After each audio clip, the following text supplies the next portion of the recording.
Full of too many football podcasts comes another football podcast. One man's quest to find the answers.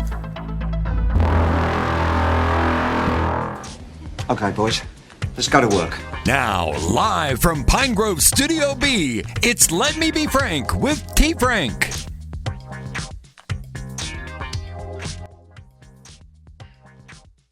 So it doesn't matter who you are if you're watching the show, you like football. Except for, my friends that are watching this because they like me, which, thanks, guys. I really appreciate it. But for you became a fan of football because of some team or some moment, right? Some play even. So I know this is a Penn State podcast, but I am going to talk about the Buffalo Bills a little bit today. Be a little bit selfish because we have Ross Tucker of the Ross Tucker Football Podcast coming on talking about Penn State football. Most of it we're talking about Penn State football, but I'm going to take a little bit of time for me because everyone should do a little bit of self-care. Talking about one of my favorite teams, the 2004 Buffalo Bills. Can't wait to ask about that. And then at the end, I'm going to talk to you about goats. I'll tell you, we'll get to that in a little bit. First off, though, let's get to Ross. This is Let Me Be Frank. On the phone with me now, you know him from all kinds of places. Honestly, he has too many jobs to name, and we only have a limited number of moments here with him, so we'll just get right to it. Ross Tucker of the Ross Tucker Football Podcast. Ross, thanks for coming on the show today. Chief Frank, my pleasure, man. Thank you for having me. And, yeah, I think if people just check me out on social media at Ross Tucker NFL, you can figure out and find out all the stuff I'm doing. So we're going to get into the Penn State football stuff here in just a minute, but I'm going to be entirely selfish for a couple minutes, okay? Because people who know me know, and if they follow the show, they know I'm a lifelong Bills fan. And 20 years of the drought, the famous drought that the Buffalo Bills went through, it's not like when you were going through it, you knew it was happening. So there are moments of hope throughout that. And the 2004 Buffalo Bills were the last team that gave a young T. Frank hope. And the starting right guard on that team was one Ross Tucker. So, Ross, that team was fun to watch. And I just have to say, that was the last team that I watched that I legitimately thought was good for a decade. So thank you, I guess, for that little bit of hope early on in my life. That really sparked a love of football for me. Well, I appreciate you saying that. That was my best season as an NFL player.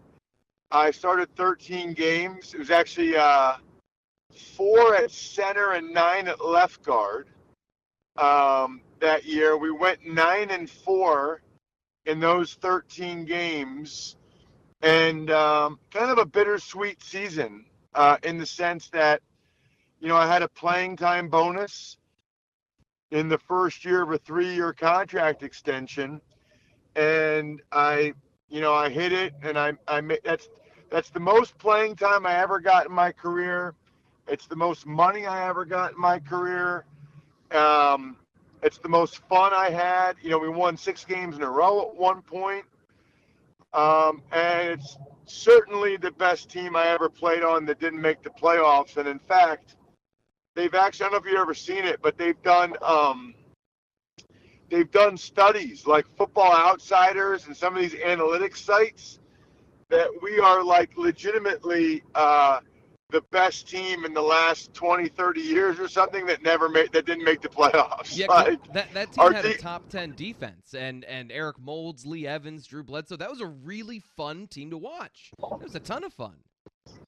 Yeah, it's a shame. We got off to an 0-4 start, and that's what ended up biting us. And then we lost the last game to the Steelers. But it was a really fun ride, really fun season.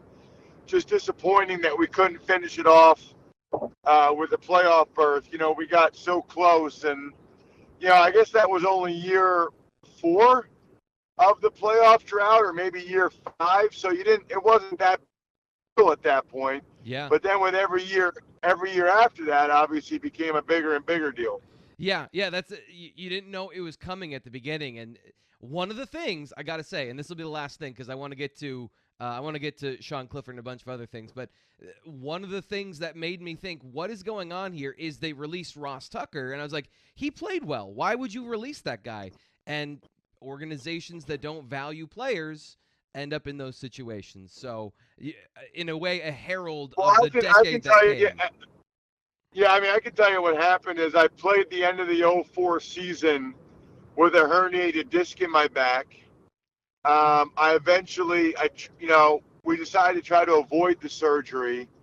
I eventually had to get the surgery in April. So they signed Benny Anderson and drafted 2 guys.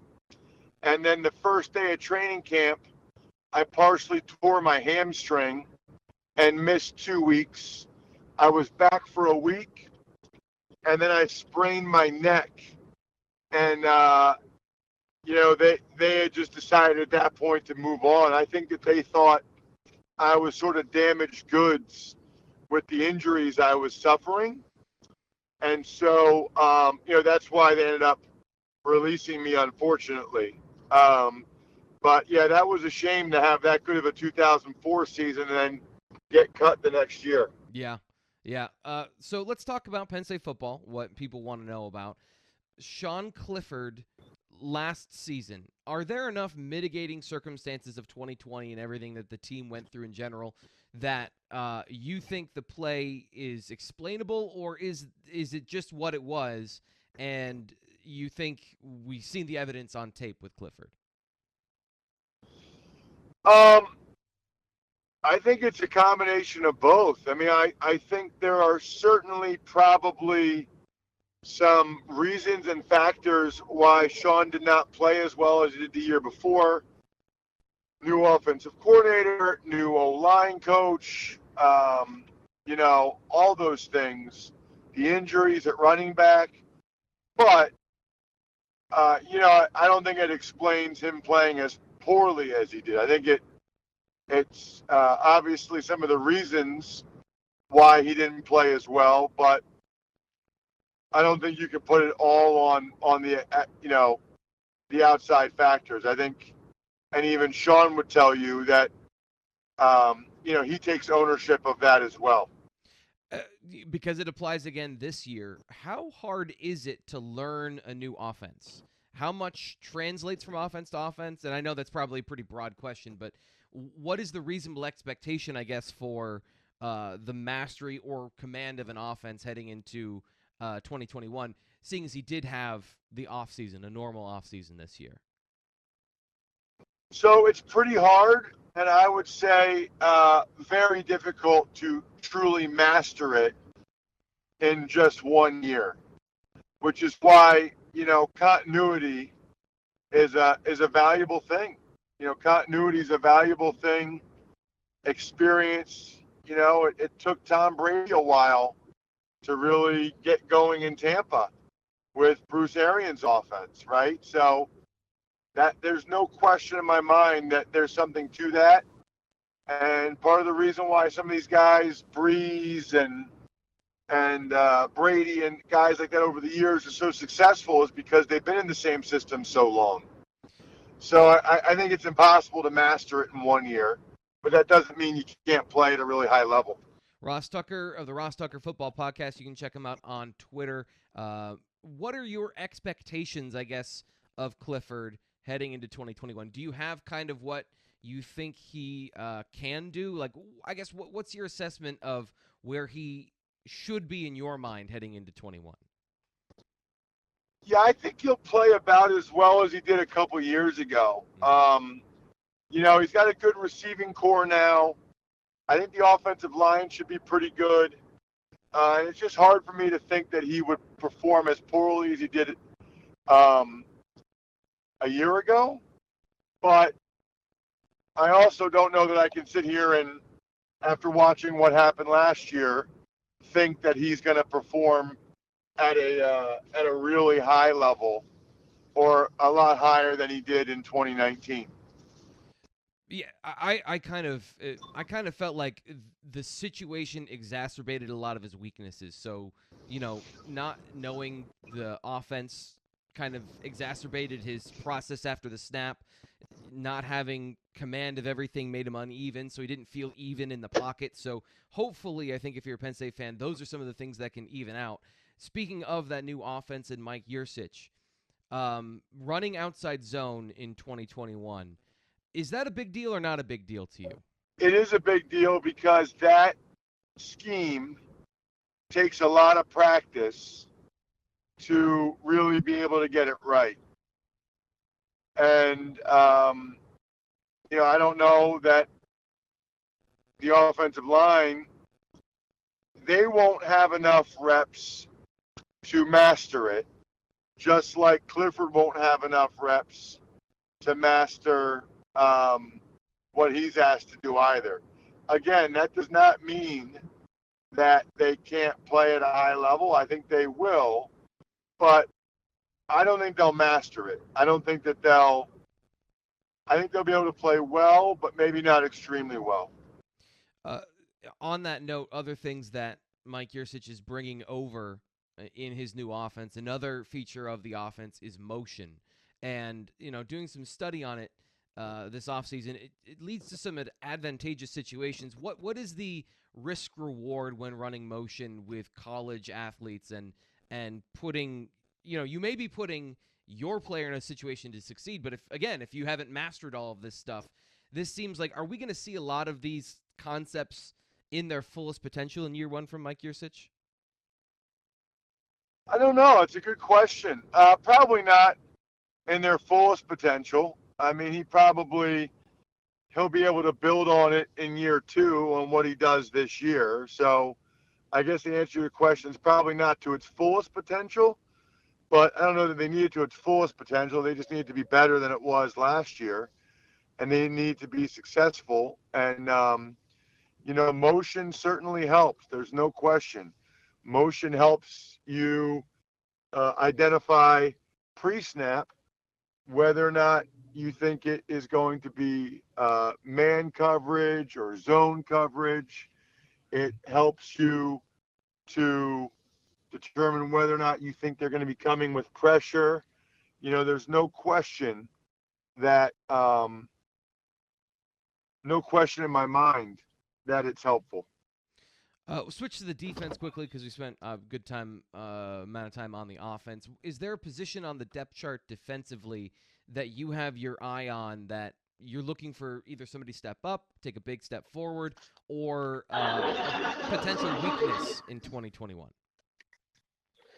I'd like to think that the secondary should really be pretty good. But they certainly have the ability to do so, but they got to go out and show it now. They got to go out and show it, because I feel like we've said that other years as well, T. Frank, about the secondary. Yeah. And they haven't really gotten it done. I mean, I've talked about this on the Keystone Sports Network, but I think Brisker and Castro Fields and Porter, they got a bunch of guys that are probably next level players, but now they gotta go out and play like it, right? They gotta go out and function. And sometimes I wonder how much of it has been a product of the players, how much of it's been a product of the coaching. There have been too many guys running free, too many times where it looks like they're not on the same page. Is that a communication thing, or is that a hesitancy to play with aggressiveness when it comes to jumping balls and making turnovers and all of those things? Or is it a communication breakdown of trying to do too much on the back end? I think it's a communication thing. They've had too many guys running free, too many guys open, poor tackling. It's been disappointing. I don't think there's any way around it. So they really need that group to play at a high level this year, because I think there's a lot of question marks along the defensive line. I mean, we'll see what the two grad transfers are able to bring, but they need those guys to play at a high level, and they need pretty much everybody. Adisa Isaac, Mustafer, I mean, they need these guys to take the next step. They need these guys because, they lost a lot in Shaka Toney and Shelton and Jason Owe. I mean, I think defensive line is the second most important position in the sport after quarterback. And at this point, it doesn't look like it's a strength of Penn State's team, which is a concern. So they're going to count on the young guys, and they're going to count on the grad transfers, and we'll see. It's weird, T. Frank, because they've had a tendency in recent years to sort of surprise me, right? Like the years where they have a first-year starting quarterback, and you don't think they're going to be great, they doing a good job, right? Like Trace McSorley's first year, Sean Clifford's first year, and even like some of the years where you think, okay, they lose Ryan Bates and Connor McGovern. Well, the next year, the offensive line, that was the best year they've had as an offensive line. Yeah. The year after Bates and McGovern, they lose 2 NFL players, and I thought that was the best offensive line they had, 2019. So they have a way, for whatever reason, of surprising us a little bit, and I'm hoping that's the case again this year with the defensive line. Ross Tucker joining us today on Let Me Be Frank. One last question for you. I want to get you out of here because I know you're a busy man and you're taking time out of your day to come talk to me. So thank you so much. Penn State fans have been vocally upset about the idea that they haven't gotten the high-end production out of their best players recently in Odafe Owe and Micah Parsons. So do you believe that the position switch and Brandon Smith moving to will linebacker, do you think that Penn State fans are going to see that step forward from him specifically, and is he going to produce on the football field for them? Yeah, now, I think it's asking a lot to project him to, be a first-round pick like those two guys were, but I'd be surprised if he doesn't have a really good year. And I do think him moving the will linebacker spot will give him a better opportunity to be productive. So, yeah, I think him moving to will give him a better chance to be productive. And I think he'll take the next step. I guess the question would be how big is that next step, right? I mean, does he go from being a good player to being a first-team All-Big Ten? Is he All-American? Is he a top 20 pick? Obviously, I think that remains to be seen. Ross, thanks so much. Appreciate it. Have a safe trip wherever you're going. Well, I appreciate that, although I got to ask you a question, Sure. T. Frank. Sure. So what is T. Frank? Like, give me the origin of that. So it's a long story, but I'll give you the short version. I'm the last of 5 kids in my family, so my first name is Thomas Frank, and that's a mouthful for everyone in existence. So the first day of college, my college professor in radio class gave me the nickname T. Frank, and it's just stuck with me ever since. So I go by T. Frank to alleviate the burden on other people of saying a polysyllabic first name. So, what high school did you go to? I went to a small high school in northwest Pennsylvania, Eisenhower. Okay, like what area? What other school? Where is it? Like Erie?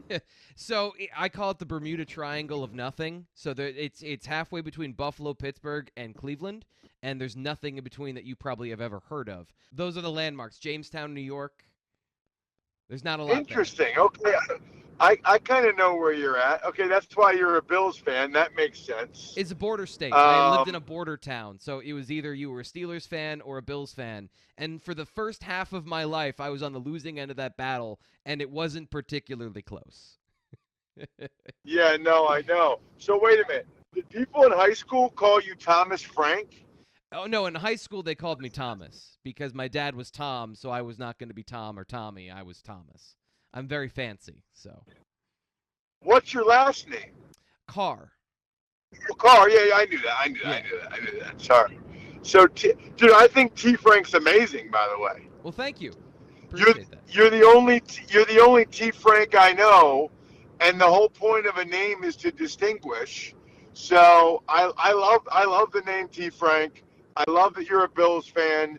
It means a lot to me that you brought up 2004. I actually just watched the highlights of that Steelers game with a buddy recently. So I really appreciate that. That's awesome. And I guess I guess that's it. I like it. We got a combo. You like Penn State. You like the Bills. We should talk more often.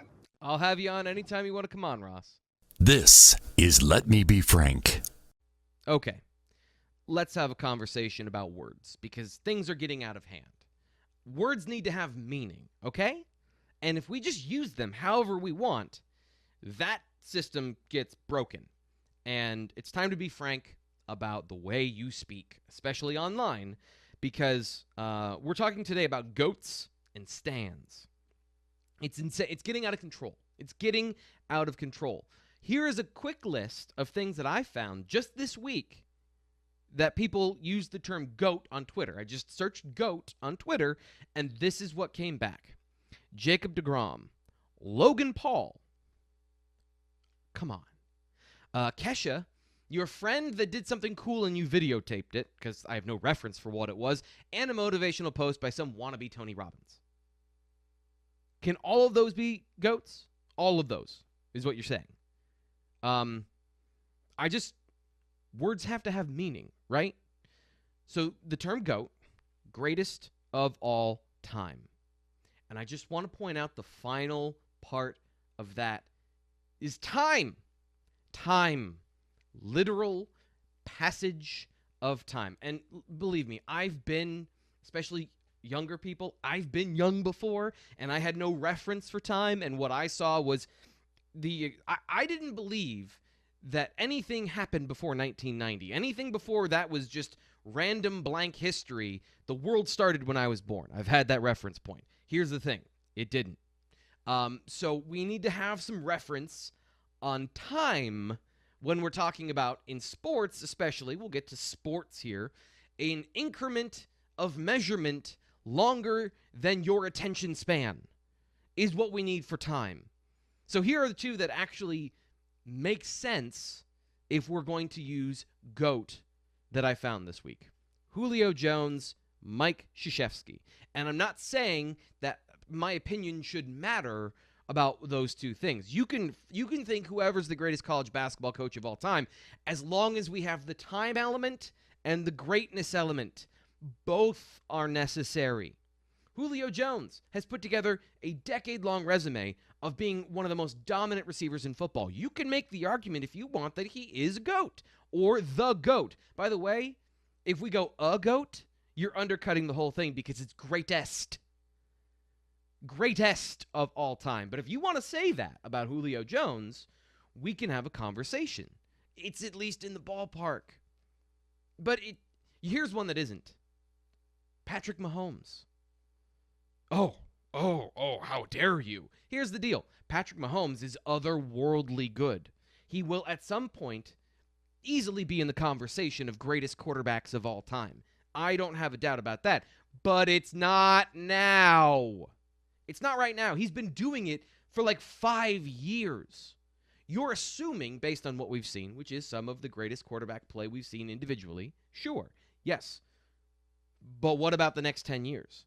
Because time is a part of the conversation when we're talking about GOATs. I don't like using the phrase anyway, but if we're going to use it, we should probably use it in respect. It's a term of respect, but it's turned into a term of guys I really like. Not greatest of all time, things I like. That's not the same thing.